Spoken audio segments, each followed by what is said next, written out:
Good morning, Jim. Good morning, everybody. Morning. It's gonna get started here in a couple minutes.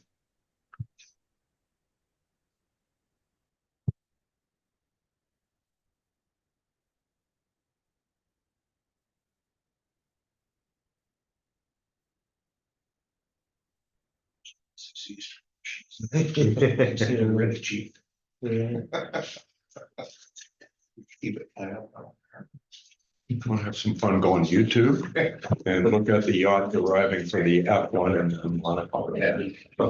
300 footers. What are you doing?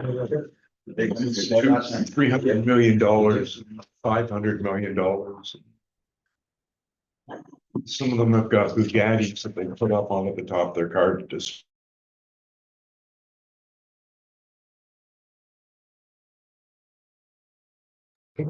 Different world. Oh, yeah. Morning, everyone. Call the meeting to order. So I'd like to respectfully acknowledge that we're meeting on the traditional lands of the First Nations and has been inhabited by Indigenous people from the beginning. In particular, I acknowledge the history, spirituality, and culture of the territory of the Anishinaabe Nation, people of the Three Fires known as the Ojibwe, Odawa, and Potawatomi Nation, and further give thanks to the Chippewas of Saugeen and the Chippewas of Nawash, known collectively as the Saugeen and Ojibwe Nation, as the traditional keepers of this land. We recognize and deeply appreciate their historic connection to this area, as well as the contributions of the Métis, Inuit, and other Indigenous peoples whose ancestors share these lands and waters. May we live with respect for each other on this land and live in peace and friendship in all its diverse peoples. Miigwech. Prior to today's meeting, the board met in closed session to review and discuss matters in that their opinion fell under Section 44 of the Community Safety and Policing Act and Section 24, Item B of the Owen Sound Police Services Board General Policy 003, Board Governance. Moving on, if I could get a motion to approve the agenda for today. Ian, thank you. Yep. Sunit, thank you. All in favor? Carried. Just one thing on the agenda on the proposed date change of June 26th meeting. I think that was my mistake. We shouldn't. It's September date. So, anyways, we'll just when we get to that, we'll make that correction. Declaration of conflict of interest. Anything arising out of the minutes and matters listed on the agenda? Hearing none. Presentations, deputations, and public questions. And we have Special Constable Jason Cranny. All right. Today. Good, how are you? In the past, I've actually brought in a PowerPoint presentation. What I've realized is I usually get slide 1, and that's all I get to because I talk too much. So I figured there's no sense even starting that process. So for those of you who don't know me, Community Service Officer, Special Constable Jason Cranny, and I do a lot of the liaison work, collaborative work with our community partners. I wanted to come in and just kind of talk briefly about some of the work that we're doing on equity, diversity, and inclusion, and understanding that whole acceptance piece. All of you are obviously aware that we have to report on race and identity-based data. We're doing that collection. And then we've also received, and are now rolling out our proceeds of hate crime grant. So we have just completed year 1. We did 12 months worth of work in 12 weeks, which is extremely difficult for those of you who have written grants.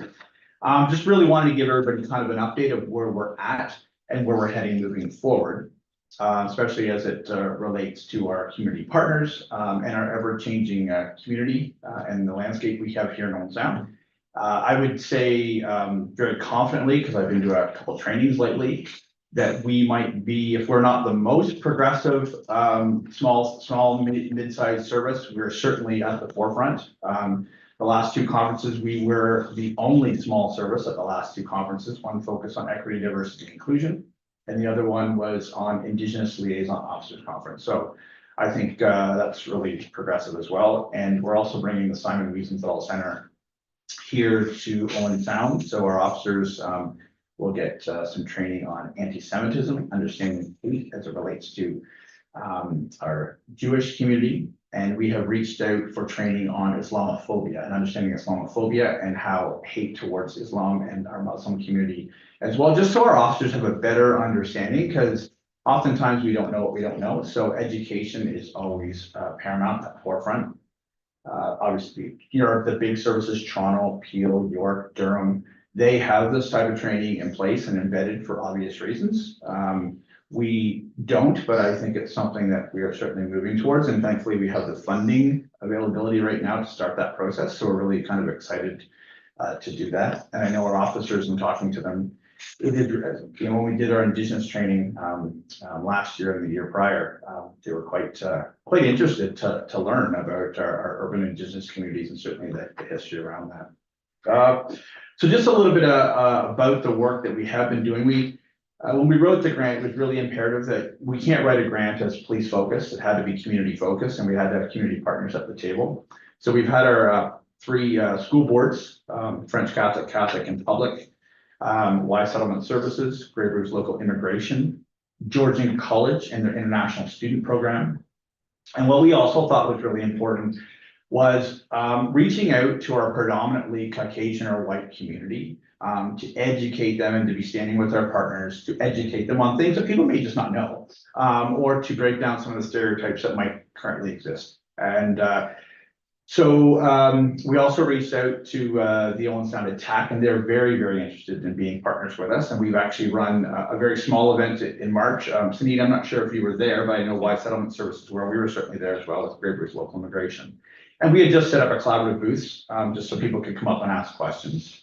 And the Ontario Hockey League has also come on as a partner because they're very interested in kind of, I guess, maybe not even rebranding, but having a better understanding and the re-education with some of their players and their fans, which is really healthy. And we certainly want to be at the forefront of that. We have since bought rink board at the Bayshore with this grant funding and our partnership. That's talking about safe communities and what that actually looks like, you know, inclusive and accepting communities. All the partners that I mentioned will be listed on that rink board as well. And then we've also leveraged support from Toronto Police, Waterloo Police, and Sudbury Police. And I say those three police services in particular. One, Toronto is at the forefront when it comes to social media and communication, understanding hate as it reflects like online hate because of their multicultural community. Waterloo, because it's really been a geopolitical hotbed around Waterloo, and specifically they have two major universities and a college. And even regarding their homeless encampments, which Inspector Bishop and I attended last year, I believe, talking about some of the work that's been happening in the downtown community. And Sudbury is the most progressive police service that I am certainly aware of when it comes to working with Indigenous communities, specifically urban Indigenous communities. So we've been leveraging that as well. In our schools, I think this is something that we really wanted to point out is as mentioned with our partners, when you're talking about historical work that police have done, or even in communities where there's an ever evolving dynamic that's going to be changing, even a cultural shift, if you will, it's usually a generational change, and so starting that somewhat early. So we're working with our schools quite closely, specifically grade 7s. Grade 7s is basically when the brain development is at its peak, and where you're most likely to see, you know, optimal change in the schools. And so we are working very closely and in the classrooms working with that. And we have 3 grade 7 classes that are going to be rolling out 3 major projects that focus on hate speech and how that affects school, community, and also themselves. So my role in that is talking about safety online. And when you get to a certain age, some of that can become criminal in nature. So we're trying to stop that before they reach into that high school age where you can get abusive, assaultive kind of behavior. And it's been very, very successful. We're also working in collaboration with our urban Indigenous communities once again this summer, because we're doing the end of the summer bash. PFLAG and Pride, we're going to be here and certainly on site at the Pride Festival. We're continually working with our Muslim Association and the Imam there and their association to kind of make sure that we are, you know, in lockstep, especially as we talk about the geopolitical issues that are happening overseas, and certainly that's happening throughout North America. Both our Jewish community and our Islamic community have been very open that things are okay here to the best of their knowledge. That doesn't mean that everybody's feeling okay, but it hasn't actually come out in full force as far as something that we've seen on the streets. I guess I wanted to showcase this called the Blue Locker Project, and this is something you will hear about, and I'm hoping that East Ridge will actually talk about this project maybe at a September meeting. This is gonna get a lot of focus, I think in the media, it's gonna get a lot of focus, with the school board, specifically the public school board. The Blue Locker project at East Ridge 4 years ago, there was a student who wrote the N-word across, a locker, a grade 8 student. The custodian changed the face of the locker before the students came in from recess. They called me in, because they needed to do a bit of a deep dive on how they would deal with this. The principal and I at the time, we dealt with parents, we dealt with the child, and then it was agreed upon that the Blue Locker would remain, and it would remain as a beacon for people to ask questions on why it was a Blue Locker, because we didn't want to erase, what had actually happened. So the grade 7 students have now taken this on. They're running an assembly and they're doing in-class sessions with younger age students, talking about acceptance, inclusion, diversity, and what that actually means. So that will actually be rolling out. It's a Blue Locker project. The school board knows about it. I believe they're going to be presenting to the school board on this, and they will also be at the One World Festival presenting on the Blue Locker project. So just to Yeah. clarify, all the lockers were orange. Yes. When they switched the doors out, the only door they had was a blue one. It's a blue one. So it represented the change. It didn't show that they took down the hate motivated speech, but they Yeah. left it there so that there was a contrast and that everybody could ask questions around it and learn from what had happened.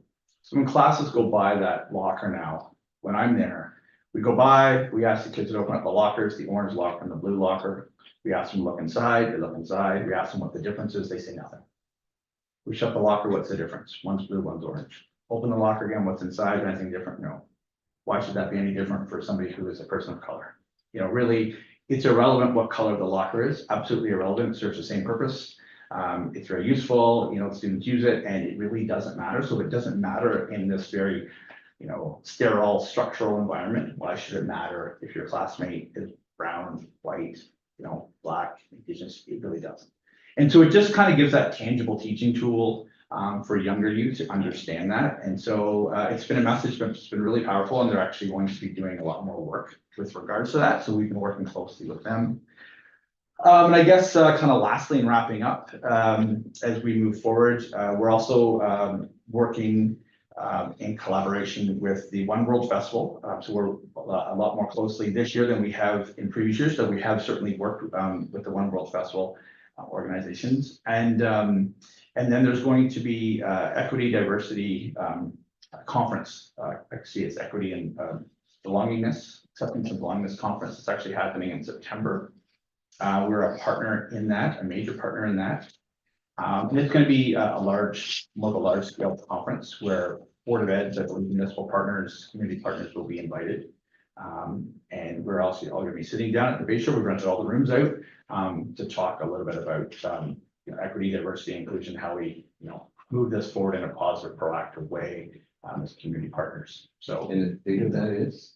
the date is, I look at you because I know you're also on. I think it's the 22nd of 20 September. Yeah, September. it's a Thursday or Wednesday. It's a Wednesday. It's a Wednesday, it conflicts with the board meeting. Yeah, it's the 25th. I knew it was on the way because the Yeah. school boards are very interested in, So Wednesday, I think the time is 8 to 4:45. Wednesday, the 25th, and because it conflicted with the scheduled meeting days for the board. And we would encourage all the board members to attend, or if that was why it was brought up, change the date for September. and then last weekend, we just completed the Wheel and Ride event where we're in partnership with the Sydenham Optimists, the Kiwanis, and our UP students. Our auxiliary and our core team was part of that initiative, and handing out, there was 54 bikes handed out to newcomers and youth in need. And we did a lot of education on safety, inclusion, and also just in their street bike safety, and it was downtown this past weekend. So it's another partnership, which actually, I believe the City of Owen Sound River District won a provincial award for the same event last year. So we're going to continue that partnership moving forward. So really just wanted to come in and kind of give, the board a bit of an overview of what we're doing. And I would say that's very proactive from a senior management standpoint all the way down. And I think it's just, and I can say that with honesty, because I've been sitting at some of these conferences, and we are definitely, as far as small to medium services, definitely a small service. We are at the forefront because we're sitting at the table with some of these large services and trying to move some of this forward. Anyway, if anybody has any questions, feel free to ask. Otherwise, yeah. Jason, I didn't hear you once mention bullying, and I'm just wondering if this is a perfect opportunity to mix in your presentation. So we do talk about bullying, and so when I go into the schools, and if everybody wants to come in and sit in the class when we do a presentation, I touch on bullying briefly and how bullying becomes criminal intent as you get into the high school age. So it's really imperative that grade 6, 7, 8, we talk about bullying, but the school does so much work on bullying and anti-bullying that I don't want to inundate them with that word. So I start using words that would reflect possible chargeable offenses as you get into grade 9, 10, 11, where bullying is dealt with teachers, parents, and principals. Where bullying, when it becomes stuff online, where you're basically, exploiting someone online, taking photos, sending them on to your friends, calling out someone, wanting to fight them, harassment, abuse, whether it's physical or violent. Where basically I take a step back and the officers take a step forward, because now we're talking about whether that's a chargeable offense, because based on the maturation of the brain and the law, that officers have discretion on what they want to do with that case. So we do talk about it, we touch it on it, and then I talk about some of how bullying in grade elementary school could become criminal. And we talk about using the law if we don't make better, healthier choices. So it's all about respecting and protecting your peers. It's kind of like a curriculum that we've made up here to roll out in schools. But yes, we definitely do talk about it. Me? Firstly, thank you, Jason, for providing and doing such an amazing work. And I'm sure you summed up all this in 10 minutes, but there is a huge amount of work that goes into implementing and doing what you do. And it definitely, I see it around, it definitely increases the confidence of people moving into our community, into the policing, because I think the amount of effort that is done into or put into the community policing, it is tremendous. On that note, I just had a quick question. Is there a possible way that local community members or individuals can support the Blue Locker project?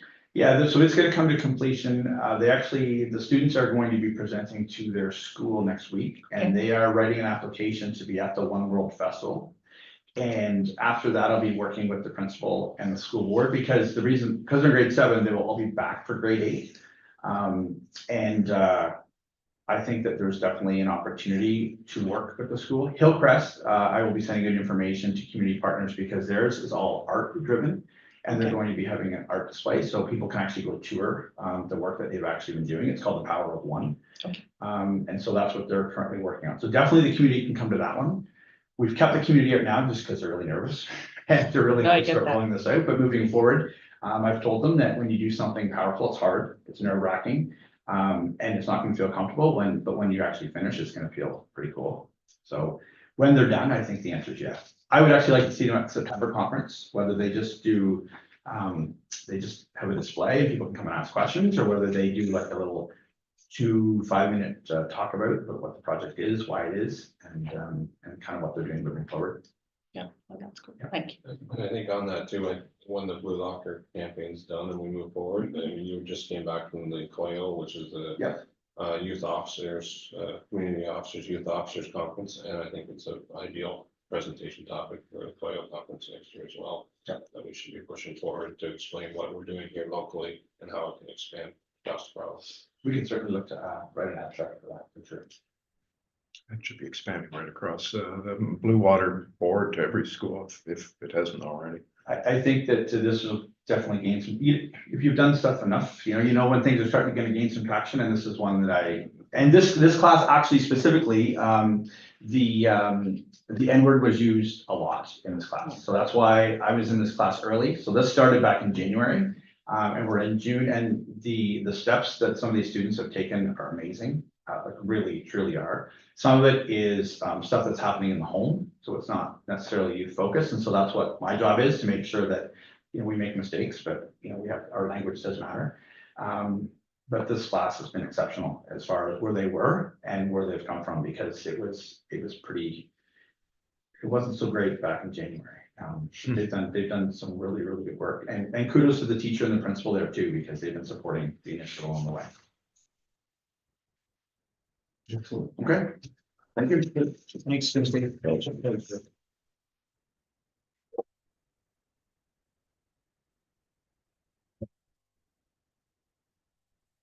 Right, moving on to confirmation of the minutes of the public session held April 2024. Brian. Motion, yes, thank you. Ian, second. Yep. Gary, thank you. Any business arising out of the public session, minutes of April 24, 2024. Hearing none.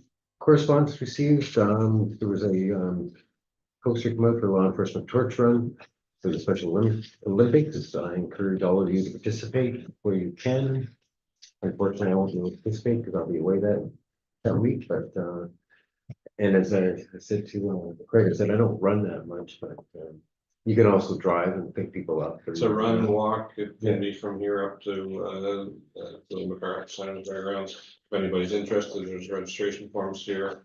$20 and you receive a law enforcement torch run t-shirt as part of your donation or registration. So all those here. Mark asked me to make sure everybody's aware of that. Right, moving on to chairman's report. There was an OSPSB board meeting on April 11th, 2024. And some of the highlights coming out of that meeting were a number of regulations going to the AG, or resolutions rather, going to the AGM this year. And a number of changes related to the CSPA from the PSA, and changes to the OSPSB bylaws and policies. Some of them, just for example, for the OPP board is now called an OPP detachment board, and I think we've had a consolidation in this area here that we now have the Grey Bruce OPP detachment board. They're going to add First Nation boards to the bylaws. Police Service Board changes to now Police Service Board, so we need more S on this end of it. And these are all kinds of changes that seem not really needed, but it does create a lot of administration work to go through all of these changes.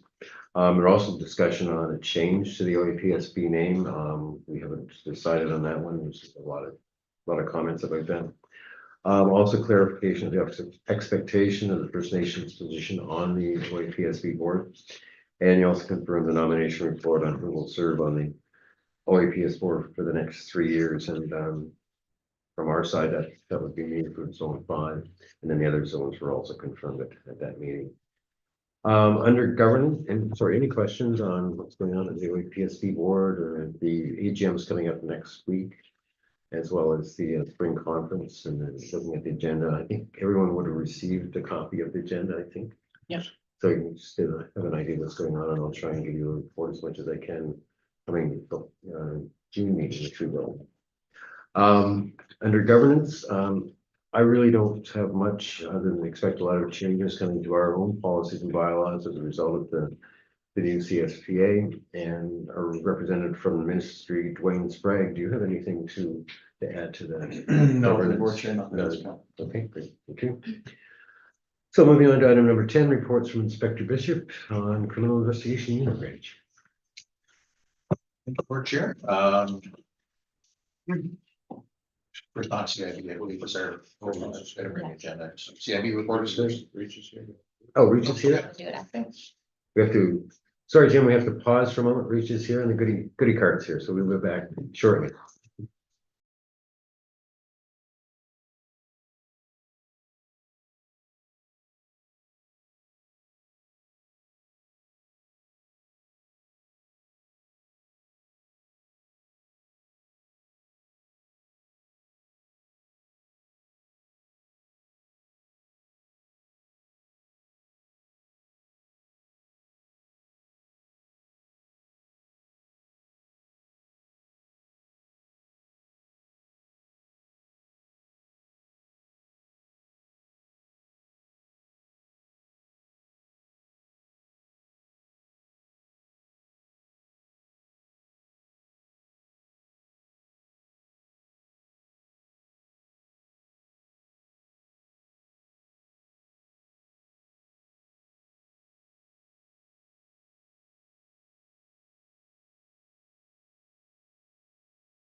So we're being interrupted? Okay, I don't have the agenda, but I'm assuming we're gonna start with CID. Yes. Um, I hate to sound like a broken record, but the three carryover items that are on there are three homicides. I'm even gonna point out that the initial one is getting awfully close to being a year. It's July 7th of last year. The reason that they're still on there is we are still completing tasks associated with all of those. Which just sort of gives you some insight into the amount of, the vast amount of work that has to happen with homicide. That being said, they are all getting close to conclusion. Our first one, I think we just finalized a lot of the video. There's literally thousands of hours of video gets collected on one of these. I think we're down to 6 or 8 production orders on the second one there where folks are charged. So that's just to complete the investigative stages on these, and we have court obviously that will be coming up down the road and making one for months. The interesting record with the middle homicide, the Dante and Mitchell, is that there's a number of individuals charged. One of them's a young offender, and that unfortunately means that there's 2 separate trials that are gonna be happening. So where you know, when we have multiple people charged, sometimes we can get a different trial. Have it all done one. This will be 2 that are going to each have that same amount of commitment down the road. So this stuff is just, I don't want to say crippling, but it's when you have these in this fall, it really becomes, for the better part of the year, something that just consumes your staffing. But anyway. We also have another case. I think we've mentioned it before, but every time that we have an overdose death, we do look at them as best we can, because of course the underlying piece there is somebody has trafficked to that person and technically has certainly a piece of responsibility with respect to that death. So there is one on March 5th that fortunately we've been able to lay manslaughter charges with respect to selling and supplying fentanyl that basically caused the person's death. So that one is also going through. Just a couple of things in terms of uniform assistance. The Sound City Council encrypted email swatting incident was actually connected to an individual that had done it a number of times over on the territory as well. So that investigation was carried over with the OPP, but in a particular case, it was sufficient evidence to proceed with charges. This is to do with the stabbing. Female youth stabbed her sibling in family residence. Charges laid, minor injuries to the victim. And we actually dealt with 2 sudden deaths in the month that were believed to be related to drug overdose. The rest is mainly training and statistics with regards to MHART. So I always sort of highlight where we're at with our drug overdose piece. We are currently sitting at 6 suspected drug overdoses, not quite halfway through the year. So that probably has us, it's probably not a great trend. Our big year was towards the end of COVID, where we had 14 in 2021, and we're at 6 basically at the completion of April. So we never like to see that trending up, but certainly that seems to be it's looking like here. So, if you have questions, I can. Yeah, going back to that, first in your list, homicide of August 17th, that's obviously the highest profile one of the bunch, and it's the one I'll get the most questions on, and why isn't anything happening? Or it'll be derogatory comments about the efforts of people in this building, and that I don't think is appropriate. It's coming up to a year. I don't get a lot of comments, but I get comments, and I suspect when we get to that year's anniversary in August, that we're going to be getting a lot of comments. So I really hope that something's coming out to at least advise the public what's going on and where we're at. I know that's difficult, but I've said in the past that when something does come out on that, it'll help to explain the reasons why the time has been taken there. And I do, I think the light's at the end of the tunnel, and stay tuned. good, thank you. I think we all recognize the significance of that date, and that's obviously a concern as well from the police side. Yeah, for sure. 'Cause I know there's been a lot of really good work done in this building on that one. Yeah, the important piece to take away from that is nothing has stopped on that investigation. There's no, we've had people assign full-time officers who did all of these last year, and that continues. This is not a case where we took it to a certain point and stopped waiting for things. It's like all the things, it's the all-consuming investigation, and as I said, stay tuned. Okay, thank you. Thank you. I just have one. So, just a quick question. All the 6 overdose deaths, have they been in their individual homes and apartments? They vary. I did something up last year at the end of the year that sort of did a little bit of summary as to what that looked like. We do trend a lot of ours do tend to be lean towards the residential. Last year, I think we had only 2, I believe, we had a gentleman on a bench down the waterfront, and there was another one, I believe, in a tent up. But the remainder were residential. The big thing that we see out of all of that, and it's messaging that public health puts out constantly, it's somebody needs to know that you're using what you're using, because some of them will be it'll be multiple people living in a residence, and somebody just decides to go to bed early and does fentanyl. There's people sitting downstairs in the living room, nobody knows about it. Person will pass away as a result versus, that's always been the message. It's not safe to use, but if you do, ensure that somebody knows, somebody can check on you and that sort of thing. The other thing that we do see very commonly is naloxone will be present. So that was years ago, that was the sort of the big push, was to get naloxone out there, and I won't say we're saturated, but it's very common that somebody that's involved in taking drugs somewhere in the residence, there will be naloxone given out to the extent that it's very common to see. The problem is once you start into overdose symptoms and you're declining, you're not in a position to give yourself naloxone. Somebody else needs to be there. We're very often that we don't even find out about them, but people are getting naloxone fairly commonly. Our officers are using naloxone fairly commonly and getting recoveries from that. That's the big thing that I see here. It's residential ones. It's the people just don't know.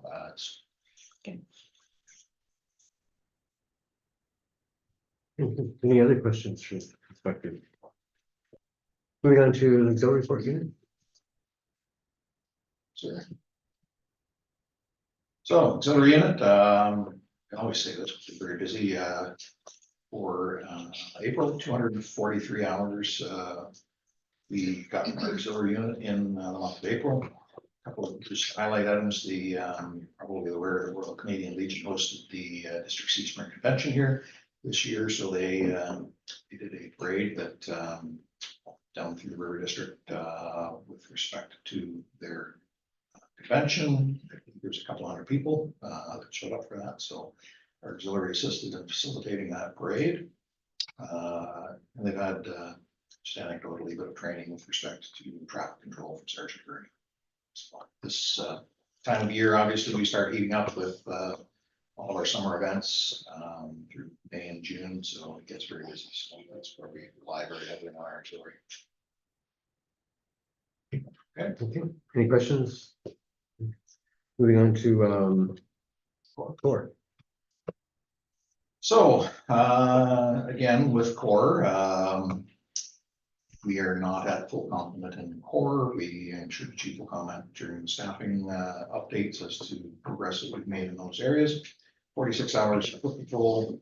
What you will see fairly heavily on core is criminal charges and warrant arrests, because we have core doing a little bit of double duty with respect to the bail compliance grant that we have as well. So they do remain fairly focused on warrant arrests and cognizance checks, things like that. Actually, that the remainder is their regular monthly duties. I don't necessarily go through the entire unless there's any questions. Core seems to be pretty busy. You mean short-handed? Core is always very busy. In fact, the officer that we have in Core was very busy before he ever landed there, but it's very efficient. Good stuff. He's, yeah, keeps himself busy. Any other questions for Core? Moving on to reports from Inspector Finn. Thank you very much. I'll start with frontline patrol and collisions. During the month of April, we had 114 HDA charges laid, 60 compliance reports, 49 cautions or warnings issued, 9 liquor license charges, and 108 criminal code charges, and 97 hours of foot. We had 11 on-duty ride checks with 238 drivers checked, and 2 impaired drivers were charged during the month. Any questions regarding frontline? The second part of that is collisions. We had 41 collisions, 14 on the east side, 5 on the west side, and 22 in parking lots. 25 of those were reported at our collision reporting center, and 16 were investigated by our officers on the road. That concludes the frontline report. Moving on to community services. As you heard from Jason, very busy with a number of programs. In addition, in his report, during April, he was working on preparations for Canada Day celebrations with the city, the One World Festival that's coming up on June 19th.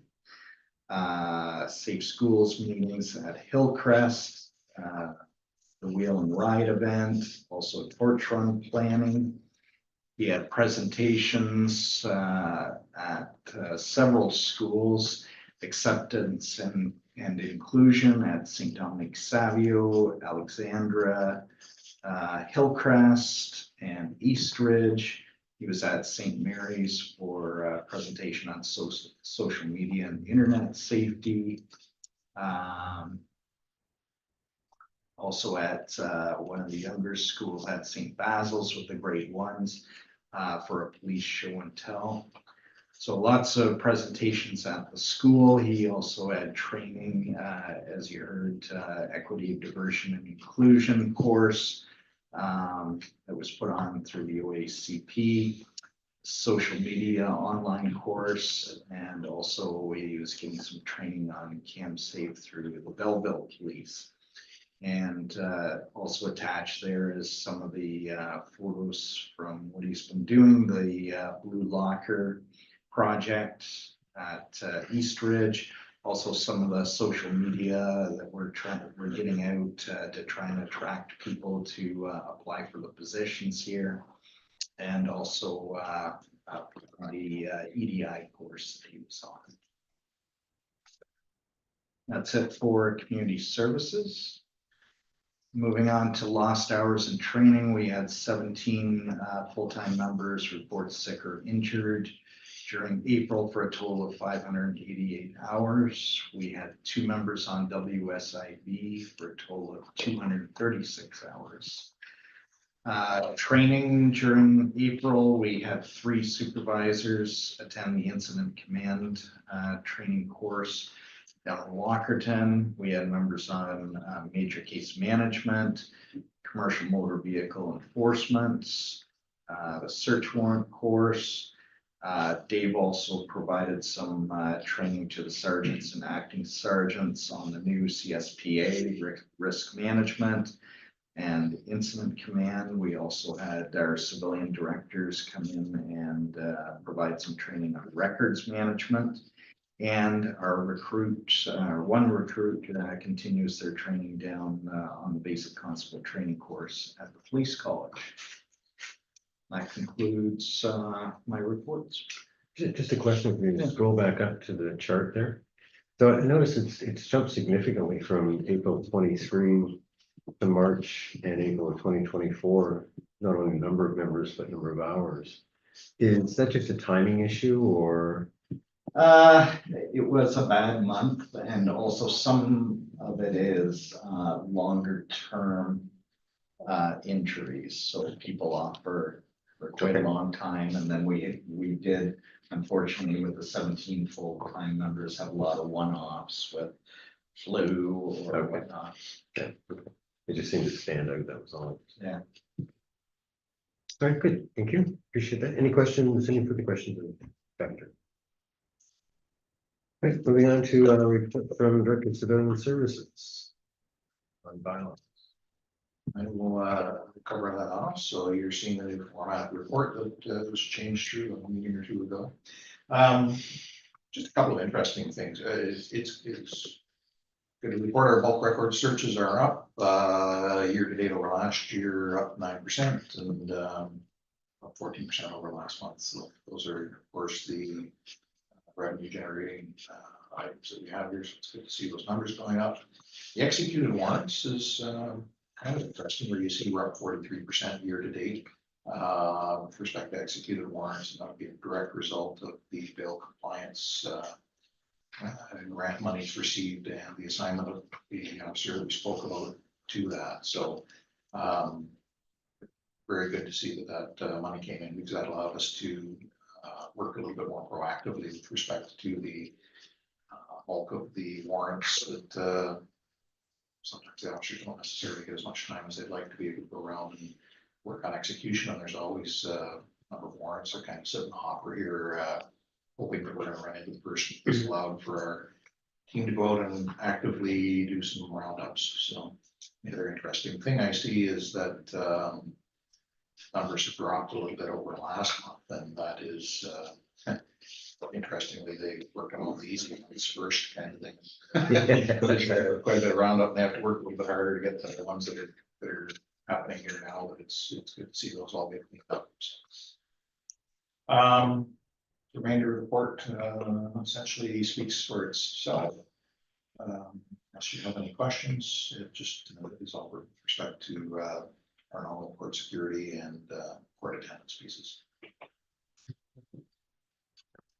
There is one point that's further down in the report regarding bylaws. Yes. Okay. Back to the taxi bylaw. Yeah, I think there's some confusion there. It's the transportation bylaw was approved back in March, and the taxi rate fees were changed and amended, and they were approved.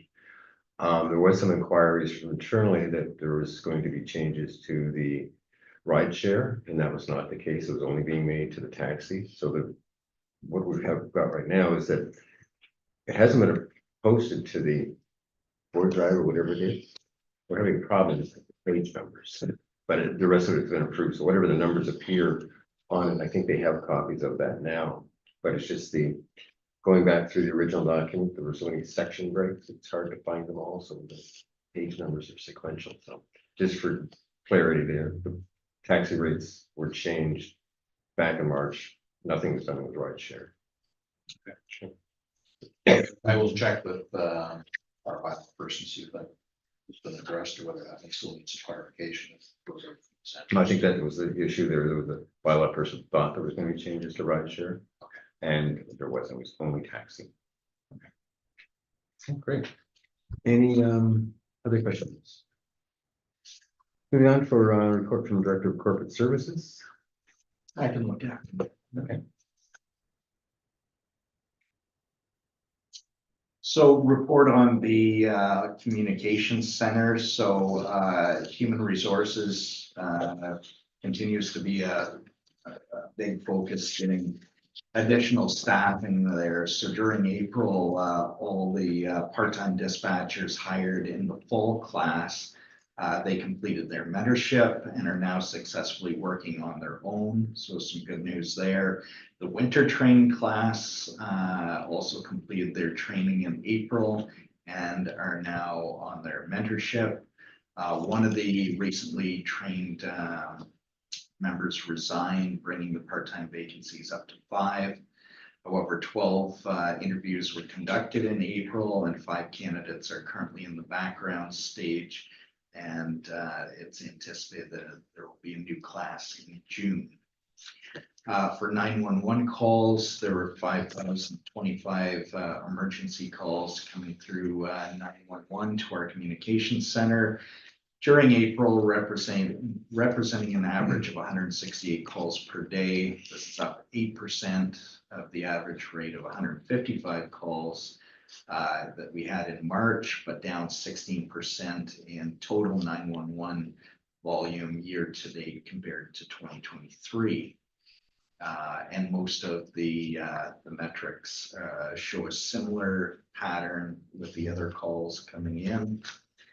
As far as Owen Sound Police in our charts here at the back of the report, there was 1,383 calls during the month, which is down 6.9% over March, and year to date, we're down 11.5%. So it's good news there after seeing it continually rise year over year.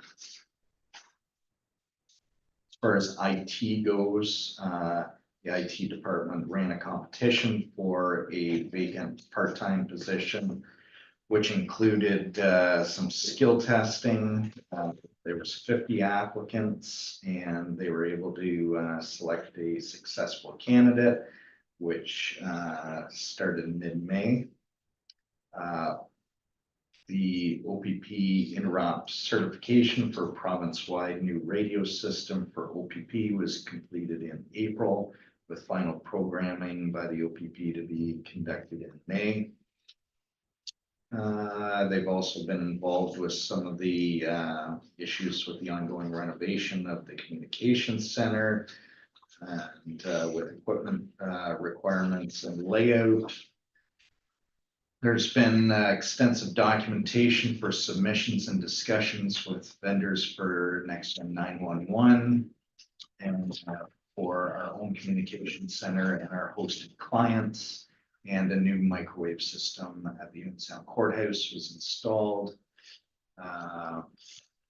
providing additional redundancies for the court case manager and courthouse security for the special constables there. Any questions regarding communication? So, thank you. Moving on to financial updates. Yeah, so it wasn't added to the package, but I just received this yesterday, a projection to the end of the year from the city. And I haven't gone over the numbers, but I anticipate that they will change significantly, but the projection right now is to be under budget by almost $197,000 at the end of the year. Now, as I say, there are a number of changes that are coming to that will affect that number, but it is on the right side of what we want to be. Court costs can skew that dramatically. Court costs, without a current collective agreement, would change that number significantly as well. So there are a number of factors that haven't been put into that yet, but that's where we sit currently. Great. Any other questions from board members? Moving on to operating reports, chief activity. Yeah.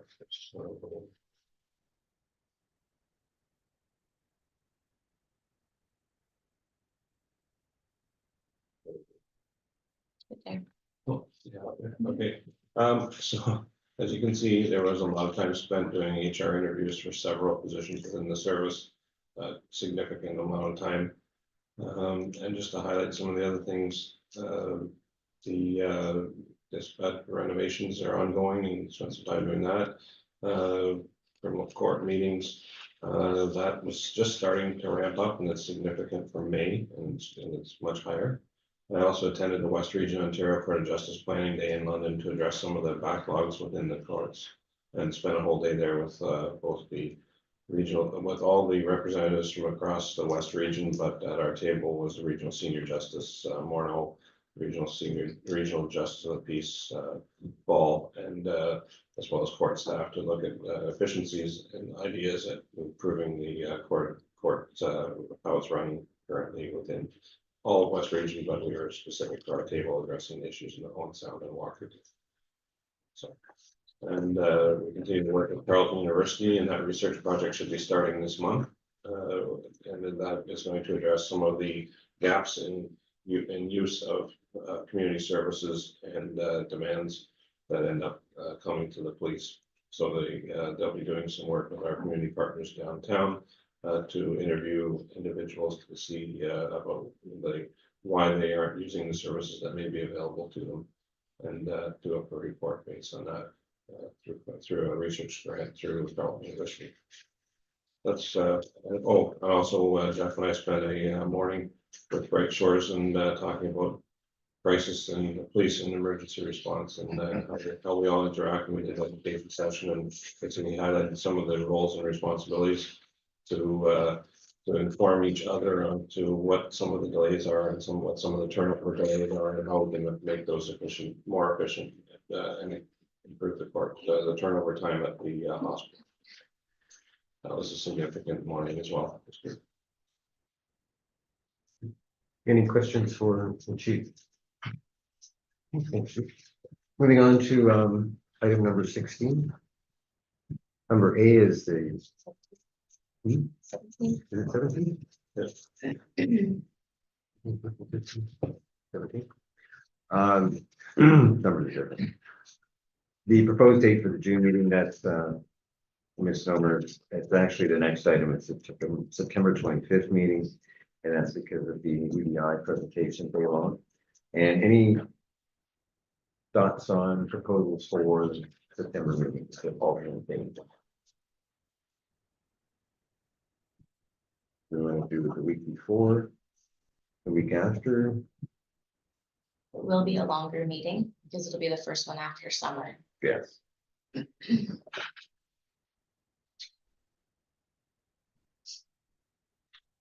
Well, first of all, I had a conflict on the June 26th. I mentioned that to you before, and I thought you had, Oh, maybe that was where I was getting that date. and I thought you had a conflict too.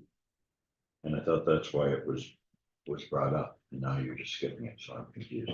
Well, I looked at it, calendar 20. I don't think I've got a June 26th issue. Would you like to move the June meeting to July 3rd? That would work better. And then if we did that, we could move the September meeting to October 3rd. That works for everyone. I'm not here July 3rd. Alternate date. And the reason we're trying to get as many people or accommodate as many people as possible, because we're running one short provincial appointee, we could end up in a situation, especially with July and August, with not having a quorum for the meeting. Oddly, I don't have any of the police board meetings in my calendar. So I've got nothing for June. So you're suggesting July 3rd? Right, and Sunit's saying that she can't be there. Is there another alternative date? Sunit? Any date else. Any date, but okay. Does it have to be a Wednesday? No, it's not. I can do it Thursday. Okay, so July 4th? Yeah. That doesn't conflict with any other. Somebody might be shooting fireworks. Well, that's what I'm thinking. That's later in the evening. No, I'm hoping. 4th does not work for me. Okay, I've got county. the 2nd of July. Tuesday the 2nd, I'm open. How does that work for? No, I can make it. okay, thank you. Great, you're okay with July 2nd? I believe so. Okay, and then we'll move to the alternate date for September meeting. We can move it to the following Wednesday, Which would be October 2nd. open for me. Which one, what did you, which date did you mention, John? Oh, October 2nd, which is a Wednesday.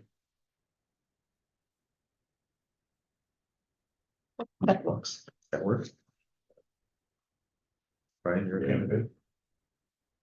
And all keeping in mind that it may be a longer meeting just because we've got 2 months over the summer. Craig will have a big announcement about the August 17th. I'm just kidding. Yeah, next item, so we're good for July 2nd then, and October 2nd.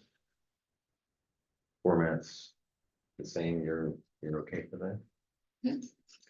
What if we book that September one, if you can book it till like 2 or something like that, Yeah. when you send out the notice, and then I can block more time and be, Okay. Can do that. have more time blocked for me. Yeah, somebody else on your. Next item is proposed date for the staff appreciation night. I think we said to hold off on that because some other issues coming up that we're thinking about. If we can move that to, I guess, the July meeting. July The meeting? Rose date, yeah. Okay. To discuss.